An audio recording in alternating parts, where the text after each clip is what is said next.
Well, 'tis the season for expectation. Those of you that have children or grandchildren know things are getting a little bit exciting now. I know when I was growing up, I was very excited as we got closer and closer to Christmas. I was looking forward to it. If you read the e-news this week, you noticed that I said that I'm not an Advent curmudgeon, right? Some people are Advent curmudgeons and say we have to keep a very strict Advent and we don't put up the tree until Christmas Day and things like that. I'm of the mind that Advent is a time of preparation. And it's a preparation, first of all, for the return of Christ, but also, second of all, for the coming of the baby Jesus. As Ricky Bobby says in Talladega Nights, my favorite Jesus is baby Jesus. So some of you know that.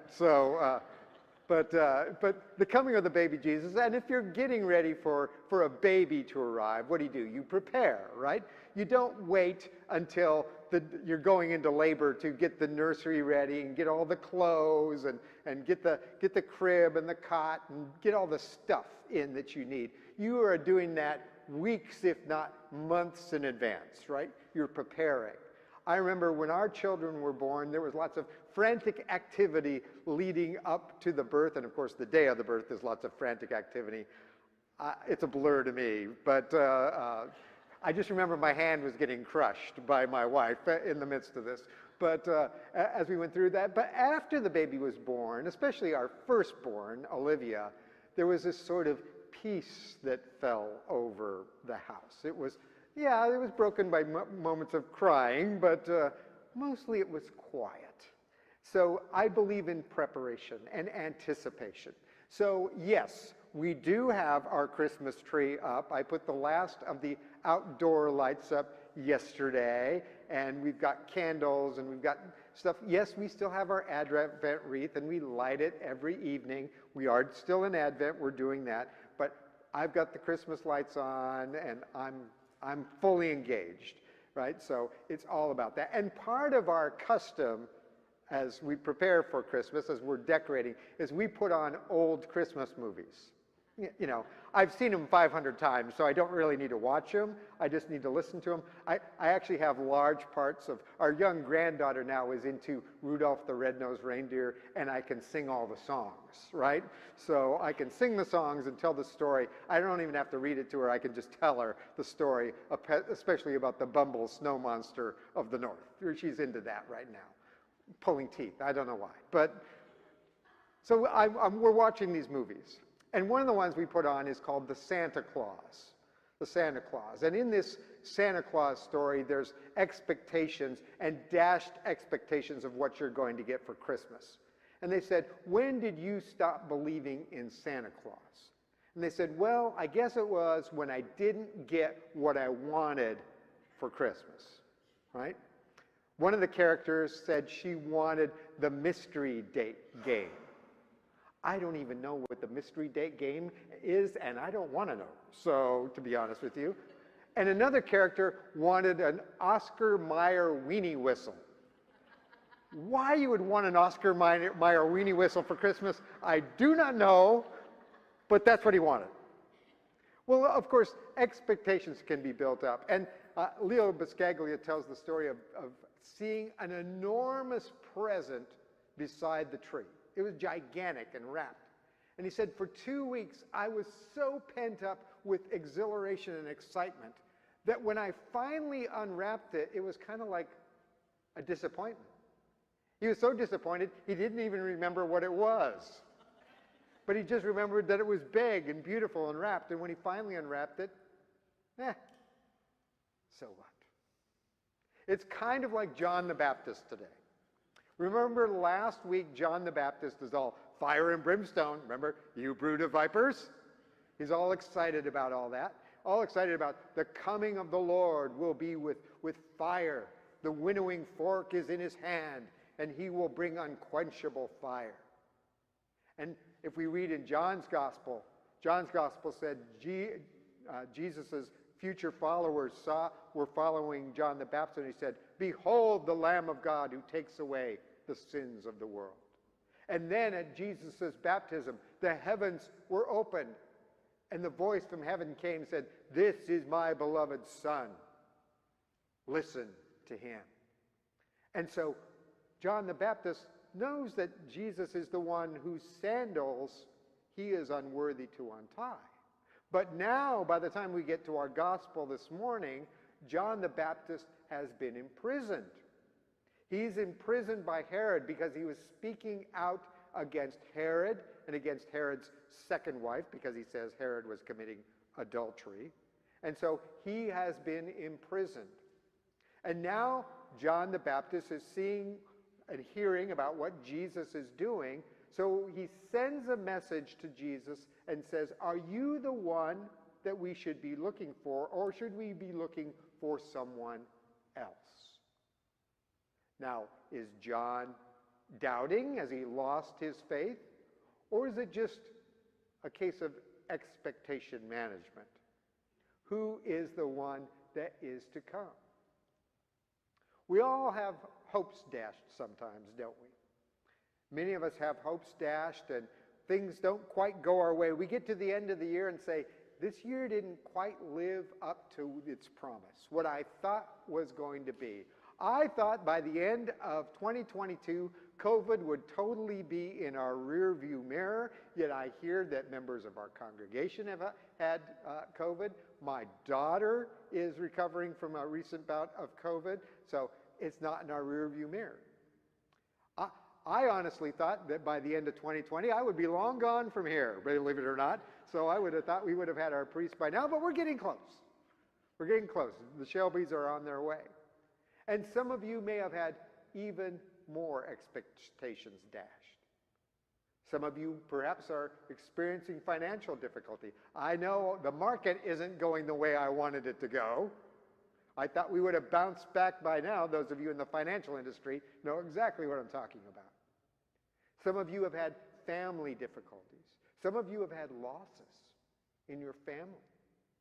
You've lost loved ones, and you're experiencing those things. And then you get the Christmas letter that comes. You know those Christmas letters that come with the card? Do people still do that?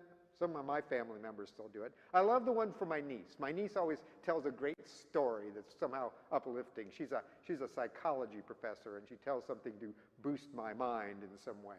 But a lot of the letters that come, you start reading them and go, oh, so your grandson got into Harvard, eh? Oh, you got a promotion. Oh, good for you. Oh, you're going to Bali or some fancy place. Where am I going? I think I'm going to get dinner at the Sizzler or something like that. Our expectations don't quite match up to what we would like. It happens all the time, doesn't it? And that's what John the Baptist is facing. Expectations. He is expecting that Jesus is going to come with fire and bring a change to the world. After all, even our passage out of Isaiah talks about God coming in judgment and bringing judgment upon the earth.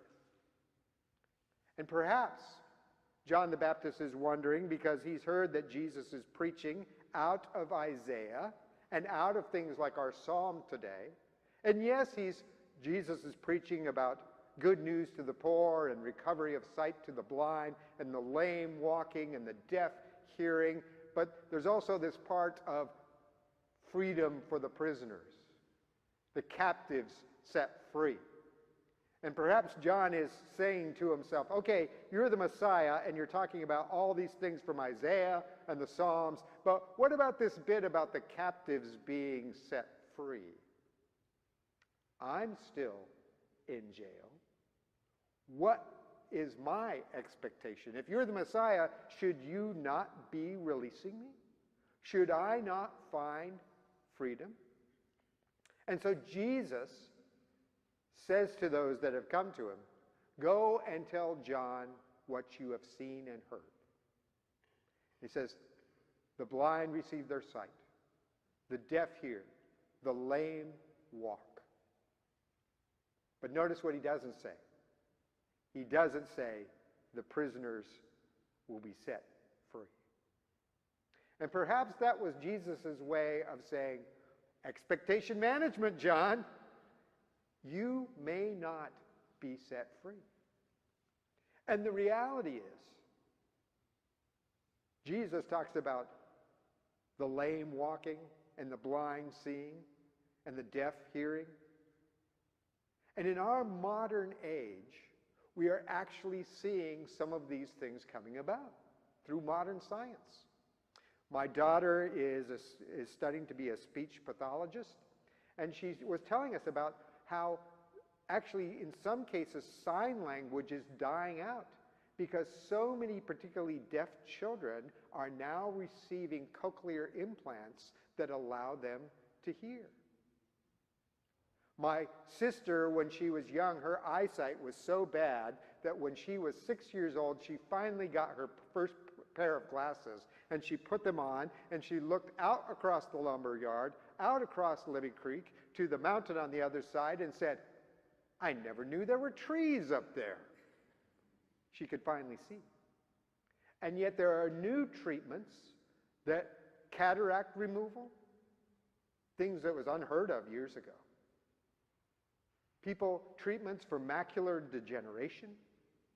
And just think about the lame walking. Think knee replacement and hip replacement. Some of you have experienced that. And it has given you a new lease on life. You're no longer lame. You can now walk. These things have come to fruition. I think they're an outflowing of the very gospel that Jesus is talking about. But expectation management. We need to think about God and Jesus in a new way.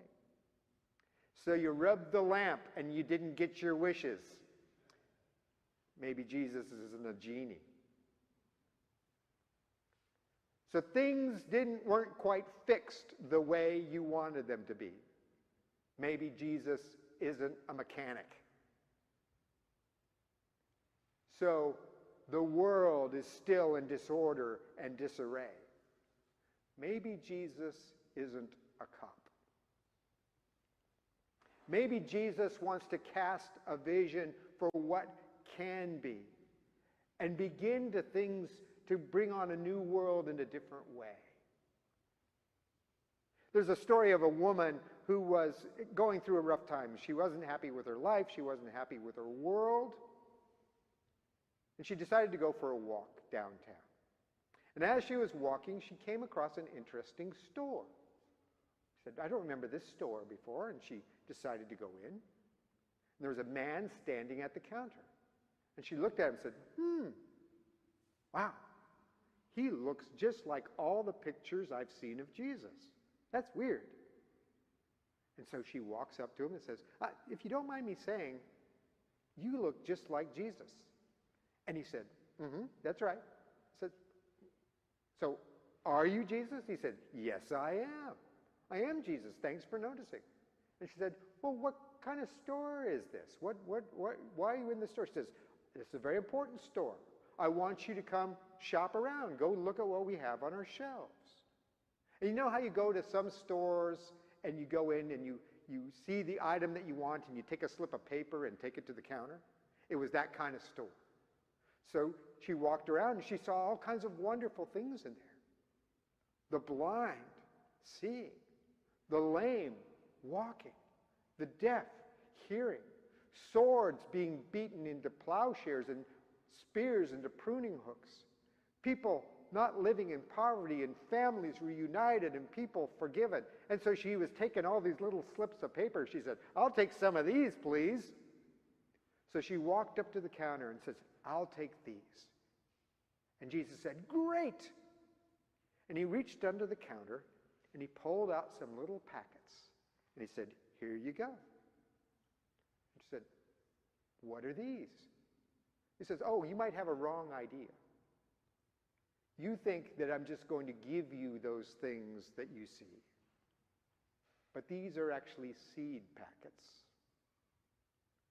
These are seed packets and seeds that you need to plant. You need to plant seeds of peace in order for there to be peace.